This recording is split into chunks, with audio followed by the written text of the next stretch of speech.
What are the four evil quartets for the loss of biodiversity? Habitat loss and fragmentation, overexploitation, co-extinction, and invasion by the alien species. The pollen grains of this Parthenium causes lung diseases. Amazonian forest alone produces 20% of total oxygen in the Earth's atmosphere.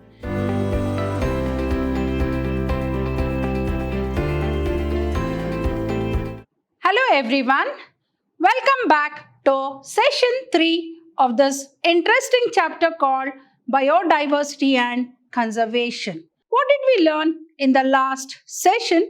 We learned about what is biodiversity, what is the importance of biodiversity. Now, and also we studied about what are the causes for the loss of biodiversity, as we know that we need to conserve and preserve this great biodiversity as we are economically benefited by many a times by this beautiful planet Earth or biodiversity. In today's session, let us study what are the four very important reasons for the loss of biodiversity. If you can have a look at this beautiful picture, you can see this is a picture of the Amazonian forest, the largest forest in the world. Imagine how thick it is. And imagine if this thick forest gets depleted day by day. Imagine as this Amazonian forest is called the lungs of the planet, which provides maximum habitat for the plants and animals. And imagine if all that is destroyed, then definitely the beautiful biodiversity will be depleting. So now let us understand what are the causes for the biodiversity loss. We can call it as equal quartet reasons or equal quartet reasons for the loss of biodiversity. What are the four evil quartets for the loss of biodiversity? Habitat loss and fragmentation, overexploitation, co-extinction, and invasion by the alien species. Now let us study the first one, that is habitat loss and fragmentation. Here you can see most important cause driving animals and plants to become extinct is the habitat loss and fragmentation. Don't we find that day by day we have started occupying the areas or the habitats where the wild animals live? And obviously we have seen that the wild animals move into the urban areas. So if this is happening like to a larger extent, definitely the animals will become extinct. So most important cause driving the animals and plants to extinction is the habitat loss and fragmentation. As we know, in the name of agriculture, in the name of expansion of agriculture, we have started destroying the forest. So like for day by day, we are cutting the forest into a smaller space, and obviously the plants and animals will become extinct. The tropical rainforest, which was the thick forest where we come across most of the rainfall, like the tropical rainforest reduced to 6% from 14% of the earth land surface. See how the tropical rainforest also has decreased from 14% to 16% of earth's land surface. Then as I said, the Amazonian rainforest, as we know it is called the lungs of the planet, is being cut and cleared for what? For cultivation of soya beans. So in order to cultivate soya beans, people have started cutting the trees and the plants in Amazonian forest, destroying the forest day by day. So as we know, the Amazonian forest, which is called the lungs of the planet, which hosts so many plants and animals, which gives space for the life of so many wild animals and plants, is being destroyed day by day. And it is mainly due to, for what purpose? For, they're using this Amazonian forest, they're cutting the forest for cultivating of soya beans. Then degradation of many habitat by pollution is also a threat to the loss of diversity. As we know, day by day, due to the increasing population, even the natural resources have been depleted, and at the same time, due to the increase in the human population, so even the pollution has increased to a greater extent. So with the increase in pollution, which may also is a very important reason for the extinction of animals, because it is going to threaten the life of the plants and animals with its pollution. So degradation of many habitat by pollution is also a threat to the loss of biodiversity. And as I said, large areas are broken down into fragments, into piece by piece, also causes the diversity loss. So for example, imagine a large forest, like, take the thick forest like Bandipur forest or Nagarhole forest, and that forest hosts, it hosts so many plants and animals. So in that case, if it is cut into part by part or piece by piece, imagine what will happen to the wild animals and the plants. So even they will be destroyed and they also will be fragmented. So even that is also a prime reason for the loss of biodiversity. So I'll repeat, what are the four very important evil quartet or the reasons for the loss of biodiversity? Habitat loss and fragmentation, overexploitation, invasion by alien species, and co-extinction are the four very important reasons for the loss of biodiversity. Hence, these four reasons put together is called as four evil quartet. That is evil quartet.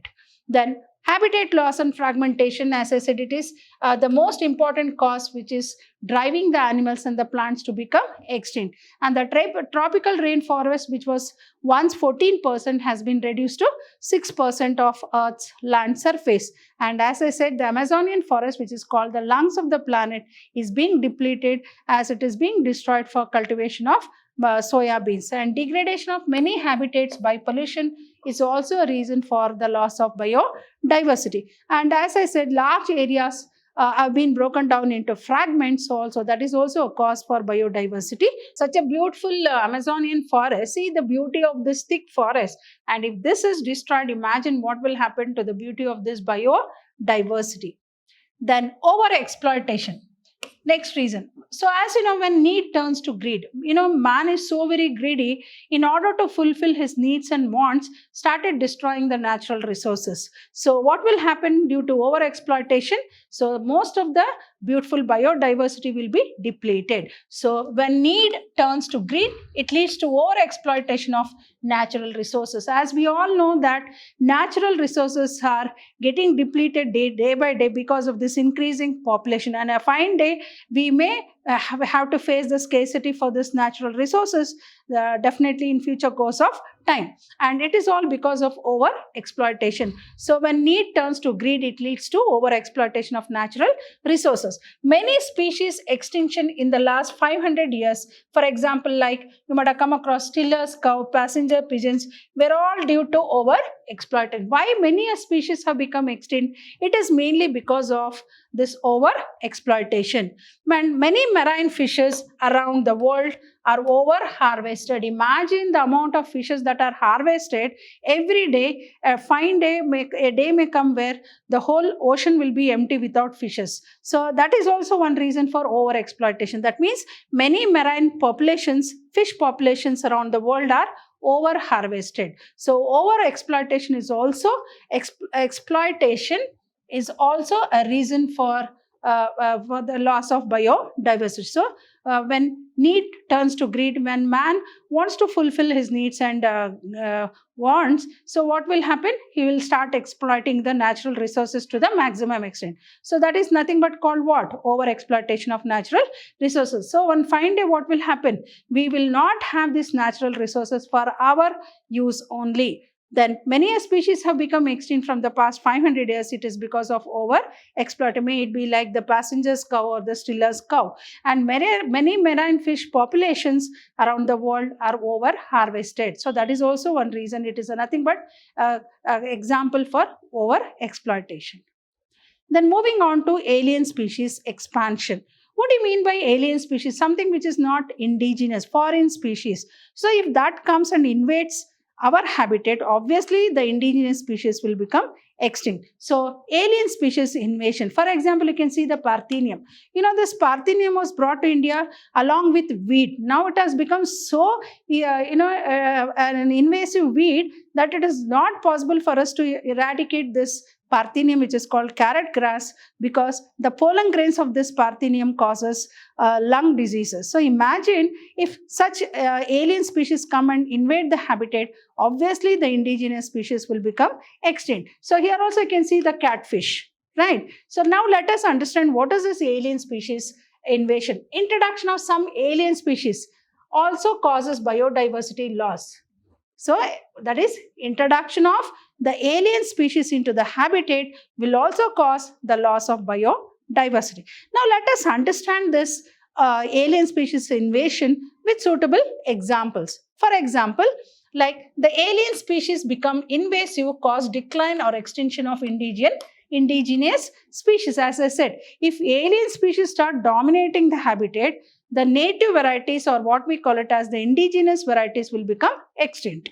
Next, Nile perch. Take one more example. Nile perch introduced into Lake Victoria in East Africa led to extinction of 200 species of cichlid fish in the lake. See, imagine, Nile perch, it is a alien species. So when it was introduced into Lake Victoria in East Africa, so most of around 200 species of the indigenous species of cichlid fish in the lake became extinct. See, imagine how this alien species is also responsible for the loss of biodiversity.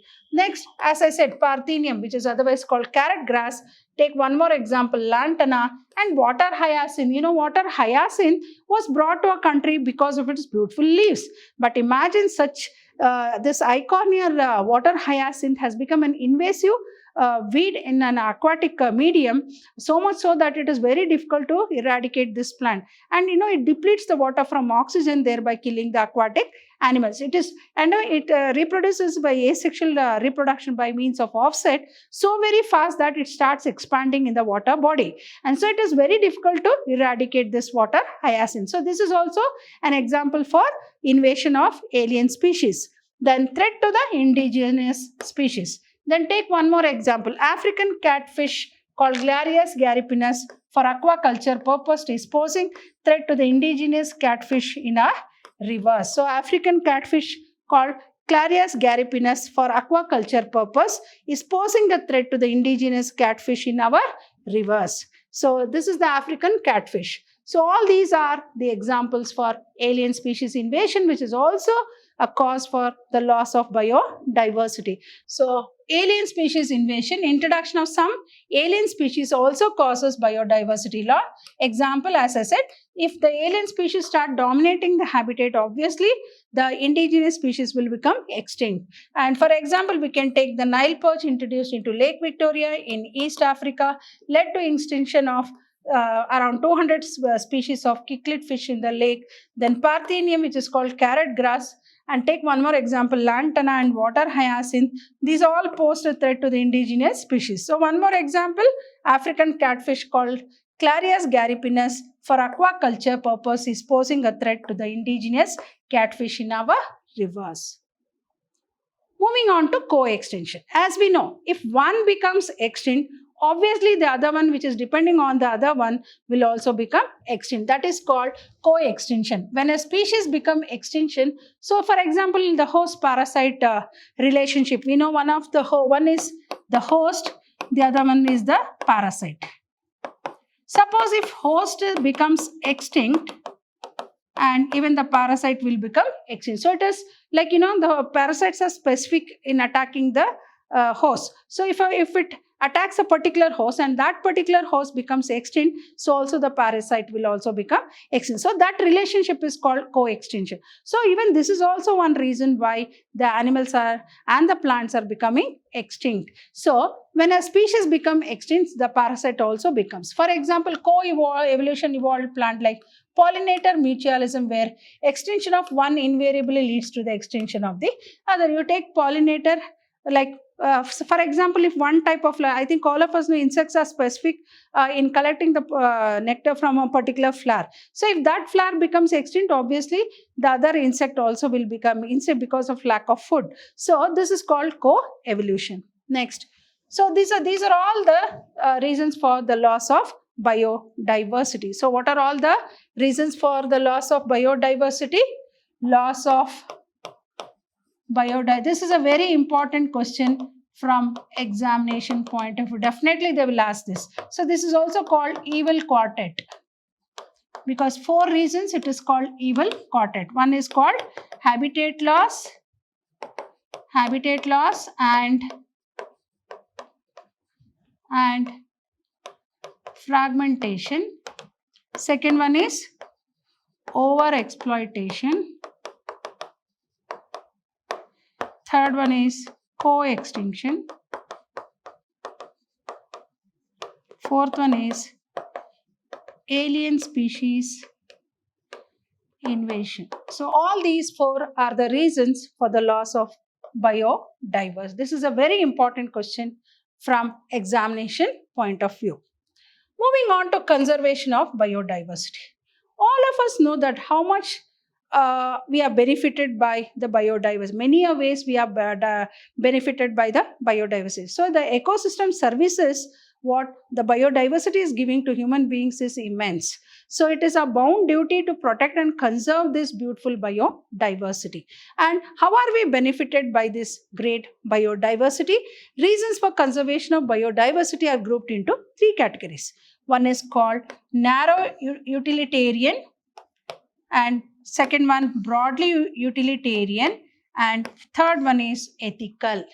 So what are the three very important categories for the need to preserve and conserve this biodiversity? One is, you can classify it into narrow utilitarian, broadly utilitarian, and three, ethical utilitarian. Now let us study one by one. How are we benefited? How are we economically benefited by the products of this beautiful biodiversity, which we use the word called narrowly utilitarian. Then broadly utilitarian, I think all of us know the ecosystem services that is given by the biodiversity, we call it as broadly utilitarian. Ethical, are we not have we not getting that ethical aesthetic value by this beautiful biodiversity? When we see a beautiful flower or we go to a sacred grove or a sacred place, you know, the beauty that lies in that particular place is nothing but is what we call it as aesthetic value. So we categorize the conservation of biodiversity into mainly for three very important purposes. One is called narrow utilitarian, second one is called broadly utilitarian, and third one is called ethical reason. Now let us go for the first one, narrow utilitarian. Narrow utilitarian basis. Narrow utilitarian basis. See, how are we benefited by this beautiful Imagine if this biodiversity was not there from them, where do we get the food, water and shelter? The main thing is food, water, shelter is provided by this beautiful biodiversity. Here you can see the food grains, here you can see the vegetables, fruits, etc. So in all ways we are benefited by this great biodiversity, and the economic products that the biodiversity provides to us is called as narrow utilitarian, maybe in the form of food, maybe in the form of firewood. All those we call it as narrow utilitarian basis. Now let us understand one by one. Human derive countless direct economic benefits from nature. How true it is, isn't it? Are we not benefited by many ways by this beautiful biodiversity? In spite of knowing that we cannot survive without the benefits or the products of biodiversity, yet man has been started destroying this beautiful biodiversity. That means how mean human being is, right? In spite of knowing how useful this biodiversity is for human mankind, but yet we are not bound to conserve and preserve this biodiversity, right? So it is a bound duty to conserve and preserve this biodiversity, thinking of the broad benefits that we are getting from this beautiful biodiversity, may it be in the form of food or water or shelter, right? So human derive countless direct economic benefits from nature. In what form? It might be in the form of food, like cereal crops, pulses, fruits, then firewood, fiber, construction materials. Are we not benefited by all these products of biodiversity? Yes, of course. Then industrial products. We are benefited by the industrial products that the biodiversity gives us. Like, may it be like the tannins, lubricants, dyes, resins, perfumes. Then products of medical importance. Imagine the herbs, medicinal herbs that are found in this great biodiversity or of great economic importance in terms of medicine. So products of, like, imagine the Himalayas. Most of the medicinal herbs come from Himalayas. So the Ayurvedic medicine that is prepared is from the herbs, medicinal herbs. From where do we get? From the biodiversity. Now we are relying upon this allopathic medicine, but imagine those were the days where people were depending only upon the Ayurvedic medicines, which is nothing but obtained from the herbal plants. So that herbal plants or medicinal plants are obtained from this great biodiversity. Right? Hope you have understood. All these are called the narrow utilitarian benefits of the biodiversity. So what is it? As I said, human beings derive countless direct economic benefits from nature, may it be in the form of food, cereals like wheat, ragi, jowar, bajra, all those pulses, fruits. Imagine fruits. We have wonderful different types of fruits which are a means of nutrition to our body, and firewood. Imagine those were the days where we used to use only firewood for cooking, and firewood is used for many purposes, then fiber, then construction material, everything. Next, industrial products, like it may be tannins, lubricants, dyes, resins, and perfumes, and products of medicinal importance. Now let us understand one very important term called bioprospecting, which is also asked in examination. What is bioprospecting? Exploring molecular genetics and species level diversity for products of economic importance, where nations endowed with rich biodiversity can expect to reap enormous benefits, is called bioprospecting. That is exploring molecular genetics, applying many techniques, technology, and I think particularly in the field of genetics. And now this is the age of where we have a great revolution in science and technology. So exploring molecular genetics and species level diversity for what? For providing the products of great economic importance, and where nations have endowed with rich biodiversity can expect to reap enormous benefits, is called bioprospecting. Then broadly utilitarian basis. Now let us understand. So this is a thick forest of Amazonian forest. Amazon forest. Imagine how thick it is. And imagine we people going inside the forest you can say something which is unimaginable. Means so thick this Amazon forest is. So broadly utilitarian basis. So as we know, Amazonian forest alone produces 20% of total oxygen in the Earth's atmosphere. Then imagine the maximum amount of oxygen what we are getting is from this Amazon forest. 20% of total oxygen. Imagine if we are going to destroy this beautiful planet, which is called planet of the lungs of the planet, that is Amazonian forest. Who will be at loss? It is ultimately the human beings will be at loss. As I said, Amazon forests are being depleted because of cultivation of soya bean and in the Earth's atmosphere during photosynthesis.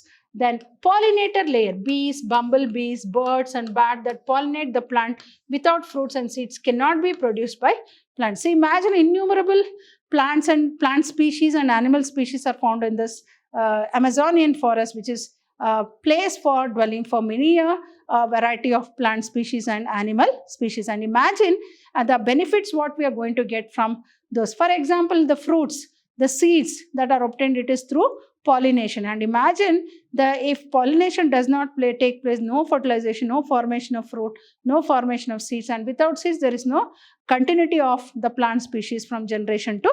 So all those are called the broadly utilitarian way. And aesthetic pleasure we get from the biodiversity. See, when we see something beautiful nature, don't we feel happy? Like imagine we being confined to the four walls of a house, or go to a forest or a region where we come across the water bodies, the waterfalls just flowing, the plants, the animals. I think many of us would like to prefer to go to a garden, botanical garden, or maybe to a forest. I think many of us prefer to go to this Bandipur forest, Nagarhole forest, bird sanctuaries. Why? Because the happiness what we get when we see the nature, the living animals, and the variety of plant species, that is something totally different. So the aesthetic value what we derive from this biodiversity is so very immense that we cannot express it in words. So all those are the benefits that we are benefited by this beautiful biodiversity, where we use the word called broadly utilitarian basis. Hope you have understood all the concepts what I have explained in today's session, in this particular session.